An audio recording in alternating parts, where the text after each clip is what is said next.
नमस्कार। सो आज क्लास 11 और माइक्रो इकोनॉमिक्सर इलास्टिसिटी अफ डिमांड चाहिदार स्थितिस्थापकतार ऊपर आमी अलरेडी भिडिओ आमी बनाइছো बहुतकेटा क्लास हो गल। आज आमी एटा न्यूमेरिकल प्रब्लेम करिब गइছো जिटु इलास्टिसिटी अफ डिमांडर लगत रिलेटेड। क्लियर। सो स्पेशली आज आमी न्यूमेरिकल प्रब्लेम सल्व करिम दुई तीनटा मान। क्लियर। सो भालके चाबा तेतियाले बोला आमी आरम्भ करू।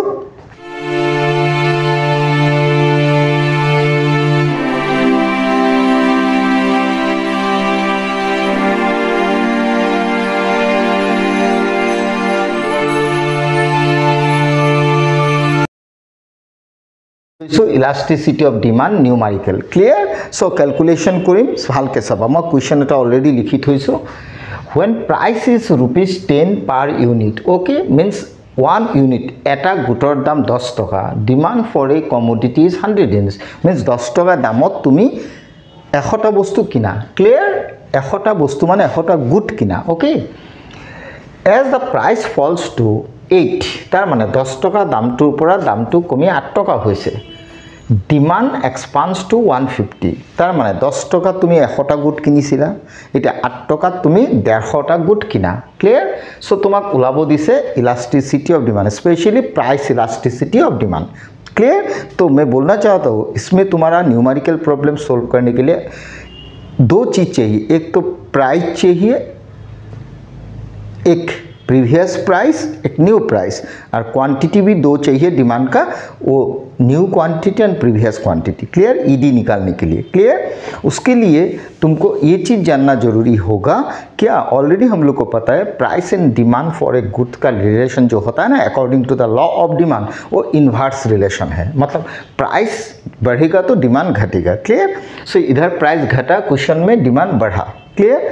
तो अभी क्वेश्चन है तुमको दो चीज़ निकालना है। क्लियर। एक तो ये चीज़ निकालना है डेल्टा क्यू, और एक तो चीज़ निकालना है डेल्टा पी। क्लियर। ये दो चीज़ निकालना है। क्लियर। इसमें तुमको क्या करना है, निकालने के लिए क्या करना है Q1 माइनस Q, और डेल्टा पी निकालने के लिए P1 माइनस P। ये दो चीज़ तुमको करना है। क्लियर। Q1 हो गया न्यू क्वांटिटी, Q हो गया प्रीवियस क्वांटिटी, P1 हो गया न्यू प्राइस, P हो गया पहला वाला प्राइस, प्रीवियस प्राइस। क्लियर। ये जो चेंज आएगा ना यही होगा delta Q and delta P. Delta Q मतलब change in quantity, delta P मतलब चेंज इन प्राइस। क्लियर। तो ये तो है, तो लेकिन तुमको दिया गया क्या चीज़, वो दो चीज़ प्राइस एंड क्वांटिटी दिया हुआ है ना। तो सॉल्यूशन में पहले तुम क्या करो, एक चीज़ लिख लो सॉल्यूशन में, गिवन दैट। ओके। क्या क्या दिया है देखो, प्राइस दे दिया पहला वाला कितना 10, क्वांटिटी कितना 100, ठीक है ना। उसके बाद तुम्हारा न्यू प्राइस जो दिया है वो हो गया 8, न्यू क्वांटिटी दिया हुआ है कितना 150, ठीक है ना। ये चार चीज़ दिया है, previous price 10, previous quantity 100, new price 8, new quantity 150। Clear. तो अभी इससे तुमको चार चीज़ चाहिए। क्लियर। चार चीज़ क्या क्या चाहिए, पहला तो तुमको P चाहिए, ठीक है। ये चारों चीज़ से तुमको P चाहिए, मतलब प्रीवियस प्राइस चाहिए।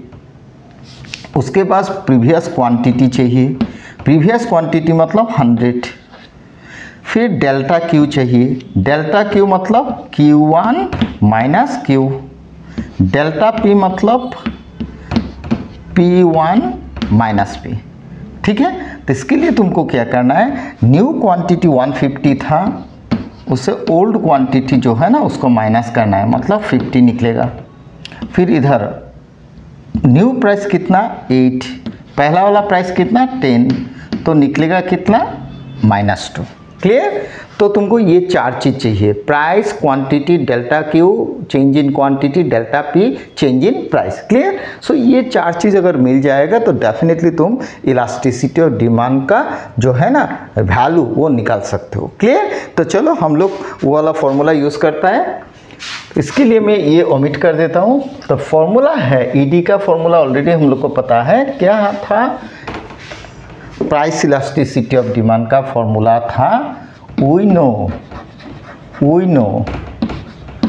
ED is equal delta Q by Q by delta P by P, ठीक है ना। तो ये जो फॉर्मूला लिखा ना, इसको तुम थोड़ा रीअरेंज कर लो। क्लियर? रीअरेंज अगर करोगे ना तो रीअरेंज करने से क्या होगा, ऐसे लिख सकते हो, डेल्टा क्यू बाय क्यू लिख लो, इसको डिवाइड है, इसको इंटू कर दो, मल्टीप्लाई कर दो, तो हो जाएगा P bye delta P. Clear? अभी ये 4 चीज़ ही है, ये 1 2 3 4, इसमें तुम वैल्यू पुट कर दो तो वैल्यू आ जाएगा तुम्हारा, क्यू कितना था देखो, क्यू था 100, डेल्टा क्यू कितना निकला 50, इंटू पी कितना, पी पकड़ लो 10, है ना, और डेल्टा पी कितना -2। क्लियर? ये हो गया, मतलब डेल्टा क्यू 50, क्यू 100, पी कितना 10, डेल्टा पी कितना -2। सो ये चारों चीज़ तुम फॉर्मूला में बैठा दो, पुट करो। क्लियर? तो इससे तुम्हारा ईडी निकल जाएगा। क्लियर? ईडी कैसे निकलेगा, ये मल्टीप्लाई कर दो, हो गया कितना, ये कर दो ना, तो हो गया कितना, ऊपर हो गया 50, नीचे हो जाएगा -20, है ना। तो ये कर दो, तो फाइनली इधर कितना आएगा, 2, कितना आएगा 2.5, मतलब ये जो माइनस है ना, ये माइनस तुम ब्रैकेट में डालो। क्लियर? अभी सवाल ये है, ये जो ईडी का रिजल्ट में तुम्हारा माइनस आया ना, ब्रैकेट में डालना, ये माइनस ऑलवेज ब्रैकेट में डालना। इसका मतलब ये हुआ, ये निगेटिव साइन का मतलब ये हुआ, प्राइस और डिमांड का जो रिलेशन होता है ना, वो ऑलवेज निगेटिव होता है, मतलब इन्वर्स रिलेशन होता है। मतलब जो साइन है, this sign indicates the relationship in between price and quantity demand is always inverse, मतलब negative relation. So negative sign का मतलब ये। क्लियर? मतलब प्राइस एंड डिमांड का रिलेशन निगेटिव। मैं कब বিচাৰিছোঁ, দ্ৰব্য এটাৰ দৰ আৰু দ্ৰব্য এটাৰ চাহিদাৰ যিটো সম্পৰ্ক, সেইটো সদায় কি ঋণাত্মক, মিন্স বিপৰীতমুখী। সেইকাৰণে আমি এই নিগেটিভ সাইনটো ব্ৰেকেটত লিখি ৰাখোঁ। ক্লিয়াৰ? হ'ব? তেতিয়াহ'লে ফাইনেলি ওলাই গ'ল ইডিৰ মান কিমান, 2.5। 2.5ৰ মানেটো হৈছে হিয়াৰ ইডি 2.5 মানে একতকৈ ডাঙৰ, মিন্স ইডি গ্ৰেটাৰ দেন 1, আৰু যেতিয়া ইডি গ্ৰেটাৰ দেন 1 হ'ব, this is said to be elastic demand, আৰু ইলাষ্টিক ডিমাণ্ডত অলৱেজ লাক্সাৰী গুডছ এছ'চিয়েট হৈ থাকে, মনত ৰাখিবা, বিলাসিতা দ্ৰব্য জড়িত হৈ থাকে। ক্লিয়াৰ? চ' তেনেকৈ আমি ইলাষ্টিচিটি অফ ডিমাণ্ডৰ ফৰ্মুলা ইউজ কৰি পেলাই আমি ইডিৰ ভেলু ওলাব পাৰোঁ। ক্লিয়াৰ? তেতিয়াহ'লে ব'লা আমি ছেকেণ্ড এটা চাম লওঁ। ক্লিয়াৰ?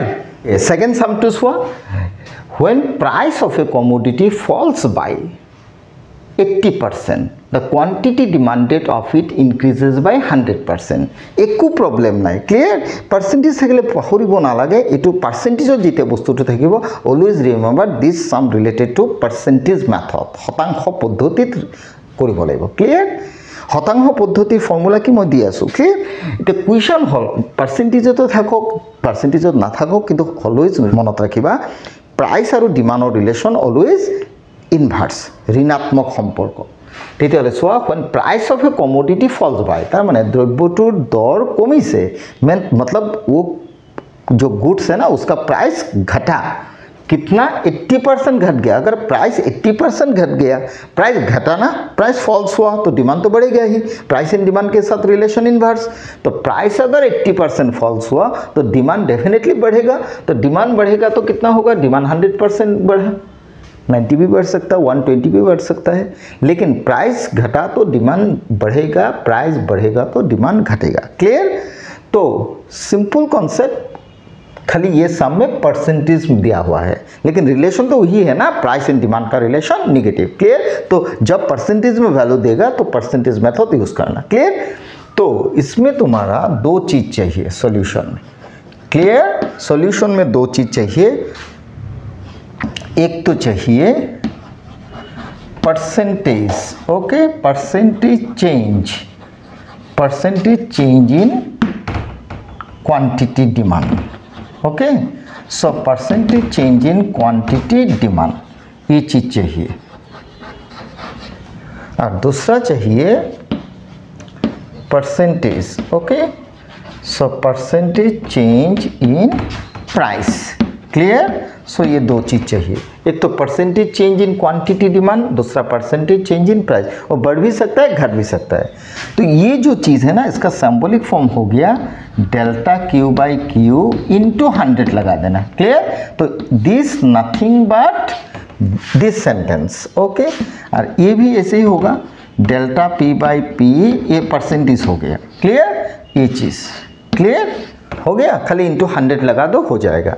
तो ये दो चीज़ चाहिए तुमको। क्लियर। तो दोनों का वैल्यू ऑलरेडी दिया हुआ है, कितना, क्वांटिटी का चेंज 100% और प्राइस का चेंज 80% दिया ही हुआ है, इसका डायरेक्ट वैल्यू दे दिया। क्लियर। तो यह चीज़ अगर चाहिए तो इसके हिसाब से अगर फॉर्मूला में तुम ये चीज़ बैठा दो 80% when price of a commodity falls by है, फॉल्स बाय, देखो फॉल्स बाय है, इधर फॉल्स बाय होगा तो 80% घटा मतलब निगेटिव होगा, बढ़ेगा तो प्लस होगा। क्लियर। और डिमांड बढ़ा तो पॉजिटिव कॉन्सेप्ट, प्राइस घटा परसेंटेज में लेकिन फॉल्स हुआ, सो घटा तो निगेटिव साइन होगा। क्लियर। तो ये वाला चीज़ को अगर तुम फॉर्मूला में लिखो ना तो इस हिसाब से हो जाएगा। तो फॉर्मूला में बैठाओ तो ED is equal delta Q by Q into 100, ये हो जाएगा delta P by P into 100। Clear. अभी ये जो परसेंटेज चेंज इन क्वांटिटी है ना, इसमें तो तुम्हारा वैल्यू 100% बढ़ा था, मतलब पॉजिटिव कॉन्सेप्ट, तो तुम 100% लिख दो। नीचे ये प्राइस जो फॉल्स हुआ, फॉल्स मतलब 80% फॉल्स हुआ था, है कि नहीं, तो 80% फॉल्स हुआ था मतलब माइनस होगा। ये जो मैंने माइनस दिया ना, इसका मतलब फॉल्स हुआ, प्राइस फॉल्स हुआ। क्लियर। तो परसेंटेज घट गया, रह गया कितना, 0 कट गया, तो इधर ये कट गया, ऊपर 10 नीचे 8, ठीक है ना। तो नेक्स्ट वाला लाइन में तुम क्या करो, वैल्यू निकाल दो, हो जाएगा। तो वैल्यू अगर निकालोगे तो निकलेगा कितना, इधर आ जाएगा 5, इधर आ जाएगा 2524, है ना। तो अभी वैल्यू निकालोगे तो वैल्यू निकलेगा 1.1 जाएगा, तो एक नम आएगा 10 2 1.2, है ना। तो 1.2 होगा मतलब 8, 2 निकल आएगा 20, 1.25 होगा। तो ये माइनस साइन तुम ब्रैकेट में फिर डाल दो, ये माइनस जो साइन है ना ये ब्रैकेट में डाल दो, 5/4 मतलब 1.25। क्लियर। इसमें भी देखो वैल्यू 1 से ज़्यादा आ गया, 1 से अगर ज़्यादा आ गया इसका मतलब ये हुआ ED का वैल्यू ग्रेटर देन इधर भी 1, मतलब here elastic demand, what demand, elastic demand. Clear. और इलास्टिक डिमांड ऑलवेज कौन सा गुड्स में होता है, लग्जरी गुड्स में होता है, लग्जरी गुड्स में, ये ध्यान रखो। क्लियर। मतलब elastic demand situation always related to luxury goods. Clear. So इस हिसाब से परसेंटेज मेथड में भी तुम सम कर सकते हो, खाली परसेंटेज का वैल्यू लिख दो। खाली ये चीज़ ध्यान में रखो, अगर क्वांटिटी फॉल्स हुआ तो माइनस होगा और प्राइस फॉल्स हुआ तो माइनस होगा, क्वांटिटी इंक्रीज हुआ तो पॉजिटिव कंसेप्ट होगा, प्राइस इंक्रीज हुआ तो पॉजिटिव कंसेप्ट होगा। क्लियर। क्लियर। तो फाइनली ये साइन का मतलब फिर बोल रहा हूँ, इसका मतलब ये हो गया, ये साइन का मतलब प्राइस एंड डिमांड का जो रिलेशन है ना, always it is inverse. Clear. So दो सम मैंने कर दिया, एक ED विदाउट परसेंटेज, एक ED निकाला with percentage. Okay, thank you.